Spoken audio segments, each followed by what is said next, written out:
Hello friends, this is Cara-Renee with B.Reborn Art and Healing, coming to you with my Sunday's Art of Truth for the month of April. I'm going to be doing a piece around just a simple phrase that's very, very meaningful to me. It just says, "but for grace." So I want to talk to you just a quick minute about it. And I'll be probably referencing as I go through the process here, as much of my inspiration comes as I'm creating. So the month that I've mentioned in some other videos, the month of April is probably one of my hardest months of the entire year for a lot of reasons. Some reasons more recent, some very, very, very old. But when I get to this thinking about grace, and grace is in religious terms, or in terms that I believe in, faith terms, is this idea about unmerited favor.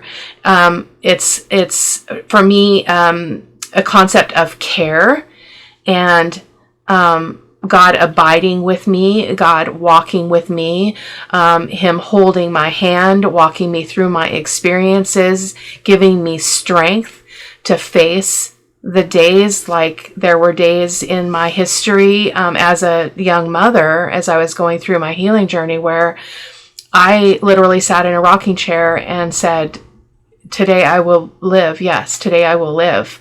That was how intense my life was. And He was holding my hand through all of those experiences. And when I look back on those times, I am so incredibly grateful for His grace, for His abiding, for His sitting with me and teaching me how to trust Him and how to know that He has my best interest at heart, and that no matter what I go through, whether past, present, or future, I am not alone. And grace carries me. So that's where this concept of "but for grace." So this is the image. I have to tell you a little bit about the image. This is the image I picked. This is an image off of Pixabay. And Pixabay is a website where you can actually freely use, copyright free, use the photos and things that are out there. So they do really encourage people to credit the artist or the photographer. So I will make sure I link this image. It's obviously a much bigger image. I made it oval to fit the frame that I'm going to be using, but we're going to be creating on a 12 by 12 MDF board. But I'm gonna put her in that frame. But look at this precious, precious girl. So you see how she's got a suitcase? She's going somewhere, right? She is going somewhere. She is not done yet. And that's my message out to the world right now, is you're not done yet. No matter what you're going through, no matter where you are not done. You still have places to go. You still have things to do. You still have people to touch. But what really captured me with this picture was the bubble. So like when you blow a bubble, we have a student in our program who that's what we do when he's at recess. Like we blow bubbles for him, and it never gets old. This child just loves bubbles. And so I was thinking about that as I was being inspired by what I wanted to create and what I wanted to write around. And I thought the bubbles were just so important in the story as well, because they remind me, similar to, well, the little girl, look at her little face. They remind me of innocence. They remind me of the we that we should have been, that we could have been, that we might have been if we had not been harmed. Or, the world is a hard place for a lot of children. And but bubbles are innocence, and this teddy bear, just like, she's not leaving home without her teddy bear. So I actually have a very large bear that's one of those like soft ones, and it lays flat on the bed, like all four paws are out. And I've had it on my bed for years and years and years and years. So, so bears have meant a lot. Teddy bears have meant a lot to me as I've healed from a lot of the childhood stuff. But so I wanted to use this image, and so I'll be writing a little bit more about that over on my blog. Kind of after the fact, I'll write the inspiration for this project and share with you my thoughts around grace and around a little bit maybe of my journey. I try not to go too deep into that, because I think it can be, I think sharing the hope and the struggle is valid, but the details are not important. I've been healed. I am good. I still have rough times and rough seasons, but I want to impart hope for you, and I want to impart this idea of grace. So that's what we're going to be creating around. I had this frame in my drawer of this is a recycled frame, and I had already gessoed it. So we'll paint this and we'll put it on top of the project. And I already cut this down because it was a bear, so she already fits just perfectly in this frame. So I'm going to set that up there so she doesn't get lost in the mix. And then I just printed my sentiment out on a piece of copy paper, and that's what it looks like, but for grace. So we'll put that up there as well. We'll have to do some grunging up of that. I also I spied this this chiffon ribbon, and I thought maybe we'd put the sentiment on it. Maybe we'll try to do a ruffle like this and put our sentiment on it. So we'll see how that goes. So that's going over there. I also picked some papers. These are some digital kits that I have. I don't remember what they're called off the top of my head, but we're going to do some collaging on the base of this MDF board using these papers. I tried to find stuff that had some of those peachy tones in them for our background paper. As with all my mixed media, that often gets covered up, so just be aware of that. And I will be speeding up and not talking through portions of this just so I can control the length. I'm not sure if I'm going to use this. This is actually from the kit that I actually asked Yvonne over at Memory Journals by Yvonne. She's making a swap journal for me, and this is one of the pages in one of the kits.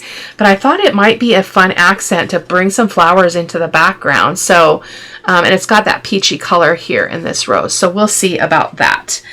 And then I just highlighted some, these are the tops and the headings of some vintage music paper that I have in my stash. So I just separated those out. This one means a lot to me, especially this time of year. So a little pink rose. So again, I won't go into the details of that, but that is that. This is another vintage music paper that I did a little bit of mixed media work on, just kind of grunged it up with some gesso and stuff. So we'll be tearing that up. And then this is one that's not been altered in any way. I chose a couple stencils. I'm going to do this a little bit differently. If you guys have been watching me at all, you know I tend to go all in with my mixed media texture. I'm not going to do that today. We're going to put our papers down. We are going to use a little bit of gesso to push some of the papers back. So I'll have to reach behind me and grab that. I did not get it yet. And we'll be doing maybe a little bit of stenciling with probably the smaller corner of this stencil, and just to create a little bit of interest. And then we'll be doing mostly some text. So I'm going to set those aside because it's going to be a bit before we are ready for that. I'm going to grab my gesso right now, and when I go through and edit the video in the places where I wasn't talking, I'll do a voiceover. Otherwise, I'll just hope that it's self-explanatory. So I'm going to start, before I switch to voiceover, I'm not going to voiceover. Scratch that. I will talk when I feel it's needed. So this is my gesso. It's just a little pot. I don't need very much, so we're just going to put that there as well. So I'm just going to get going on the collaging, and you can just watch. Oh, and I got my raw umber golden fluid acrylic to do a glaze, and my flexible modeling paste. So forgot to mention those. Alrighty.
So you may notice I'm getting a little bit of color shift here. It's because my images do bleed a little bit, especially if I just printed them. So these are photocopies from my stash, so they will probably bleed a bit. But that's just a bit of information on that. So I'm just spreading out these elements around the board. Using a lot of matte medium. I tend to have a lot of trouble with my papers getting air bubbles underneath them, so I'm being a little bit more strategic today.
So here is the collaging done.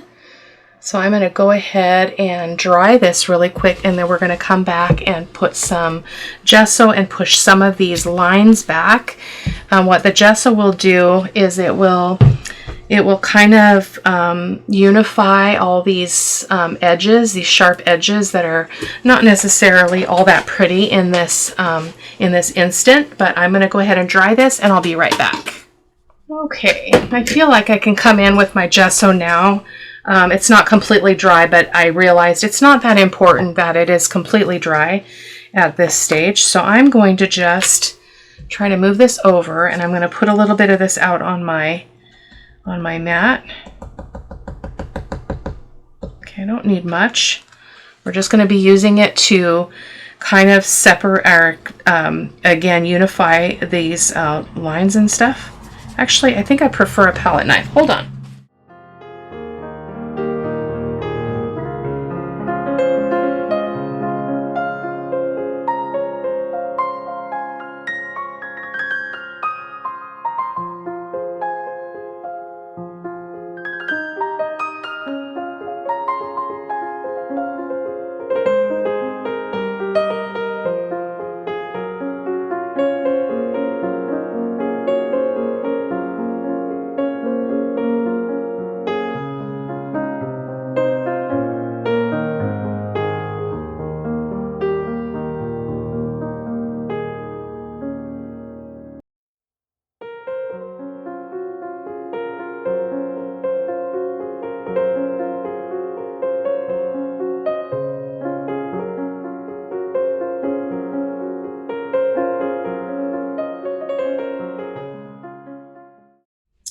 Okay, I think we're good to move on. So this is what it looks like when I kind of use the gesso to kind of push everything back, and I'm able to control what I still want to see. So we've got some scruffy bits. I'm not going super dark on that. I say that every time and then I end up going dark, but I'm going to work really hard at not doing that. So what I'm going to do, so many of you have seen me do a glaze before. I am going to do a raw umber glaze, but I'm going to go really light on it. So, and I'm going to pull most of it off. So I'll show you what I mean here in a second. So I'm just making sure that everything feels nice and dry. I'm just going to pat that. It feels a little bit thick. It's not a big deal if it's not completely dry. There might be a little bit of movement, but it should be okay. So the way you do a glaze is you mix 1 part acrylic paint, but this is an acrylic paint. It's just a fluid acrylic, so it's more liquidy. And your matte medium. I use Liquitex. It's my favorite brand. So I'm going to go ahead and put out some of this on my mat here. I'm hoping that you guys can see that. I do need a considerable amount. That's about a quarter size. And then so I'm going to do 2 parts of the matte medium. I kind of do it off to the side so I can kind of measure the 2 parts a little bit better. And oh, that was just covered in matte medium. Let me wipe the edge of that off. Goodness gracious. What a mess. Okay, where's my brush? What did I use this brush for already? Oh, my gesso. I forgot to mention, or my matte medium, I forgot to mention that before I turned the camera on, I did do a coat of clear gesso on the MDF board because I wasn't sure what I was going to do with the project, and I didn't want to cut paint it with white gesso in case I didn't want that. I didn't know if I was going to collage on it. I was completely open-ended on that. So, but MDF board is also a surface that can absorb a lot of liquid. And so if you can create a barrier, you're going to be better off. So I'm going to go ahead and mix this up. Okay, we're going to paint it over the whole thing. Okay.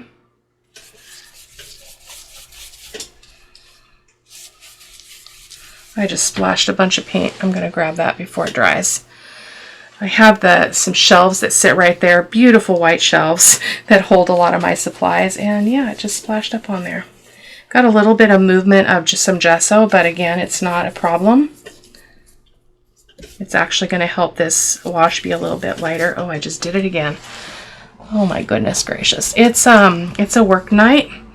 It is a work night, so I have been very tired this week, so I have really done very little in the studio. I have just been coming home and taking a nap and resting, so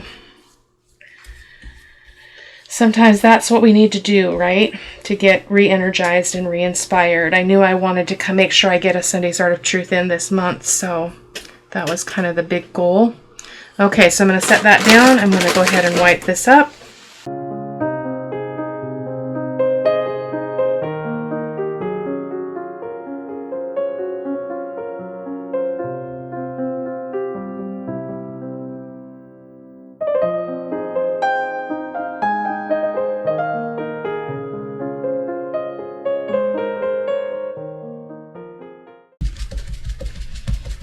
I kind of like this mottled look, so that pouncing gives me more of a mottled look. I hope you guys know what I mean by mottled, kind of splotchy.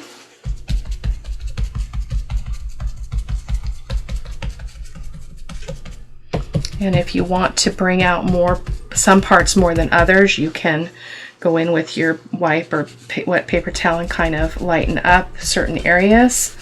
Oh, I don't want to lighten it up that much. Oh, goodness gracious.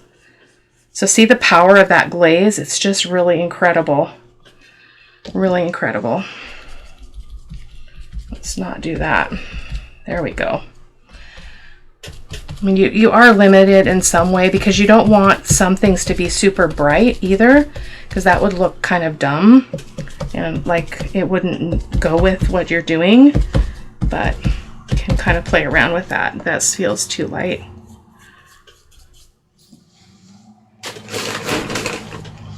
I go through a lot of paper towels in this studio.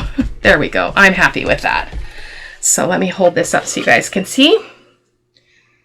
So we got grungy mottled goodness. Look at that. So in this project, we are not doing a bunch of crackle medium or anything else. We are going to be doing some texturizing, but I'm going to go ahead and dry this really quick, and I'll be back with you in a moment. Okay, so I tried this Jane Davenport paint, and it was terrible. I really want to bring in some peachy color, and when I wiped it up, I did pull up some of this paper, but it's not going to be a problem because we're going to be doing some stenciling. So don't you worry about that. So I decided to go into the archives of my supplies on the door. I have all my sprays on my closet door, and this is called, it's Lindy's Stamp Gang Sprays, Fuzzy Navel Peach. And I'm going to put some of this on here. We're going to spray it on. Let's see what happens. Oh yeah. It gives like a kind of an iridescent feel. Ooh, that's really pretty. I love that. Boom. That was just what it needed. Now that means I can't really go in with anything else because this is a water activated, I think it's a water medium, if I remember correctly. So let me take a moment and dry this really quick, and I'll be right back. Okay, that dried really, really pale and light, but I don't know if you can see the shimmer. The Lindy's Stamp Gang sprays leave a shimmer. It's really hard for me to tell if you guys can see it on camera, because my view on my monitor is very small these days. So we're going to go ahead and go on. I think it gave kind of a peachy undertone, which is what I was after. So now what we're going to do is we're going to do some stenciling. Because I want this background to be fairly neutral. I don't want it to get all bogged down with a bunch of colors like I usually do. I might come in with a little bit of green to pull in some green from her from the picture. So let's see, maybe we want to do that first. Let me take a peek at that. I'm so sorry for changing my mind.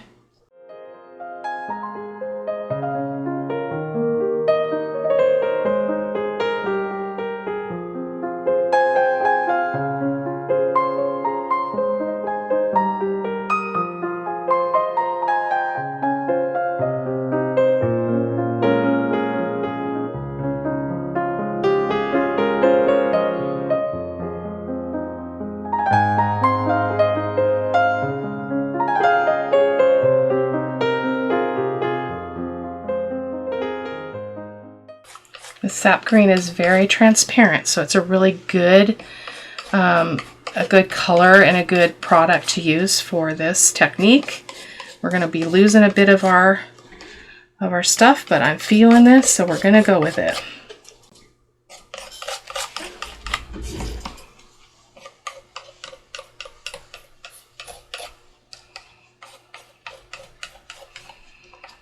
I can also take a baby wipe and kind of pounce and spread this around a little bit, because we're getting stuck on some of the edges of those papers, which I'm not loving.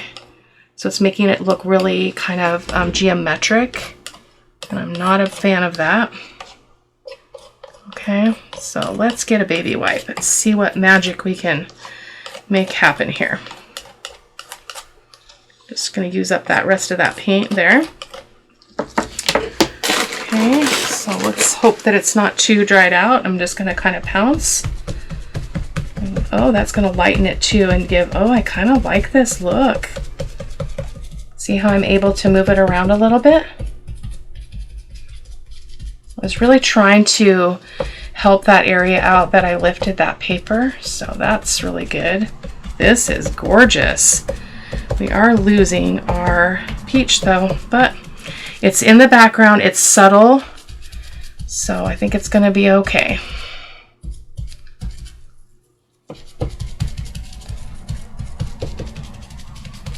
This is how I like to do it. You guys can do whatever you like. and your mixed media.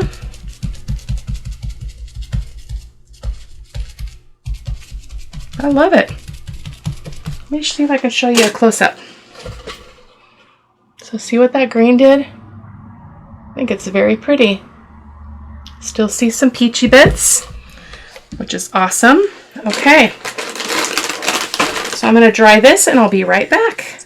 Okay, this should be good. I think before we go in and do that, I want to do just a little bit of script stamping. So I'm going to just put this over here, and I've just got this this stamp. It's like a, looks like a ledger.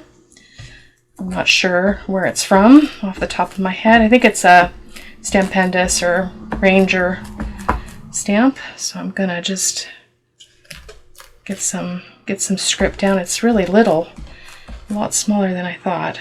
That's okay.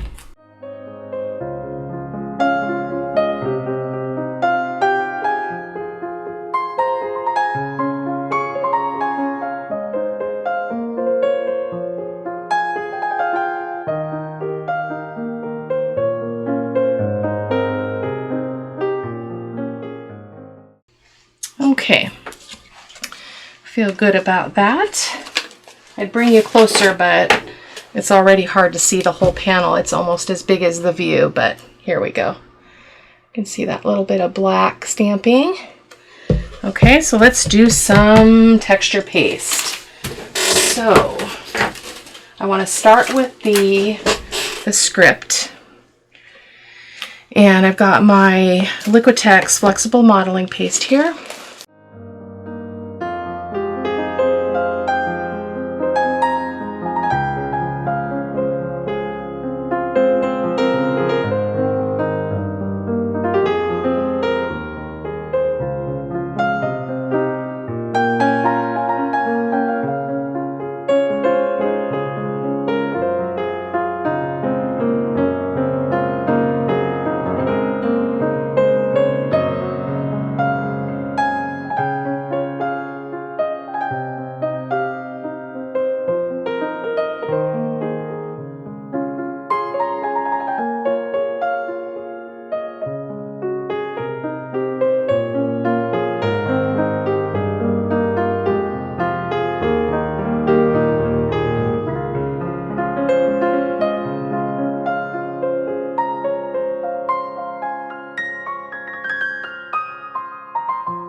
So my friends, I'm making a decision that is very different from what I would normally do.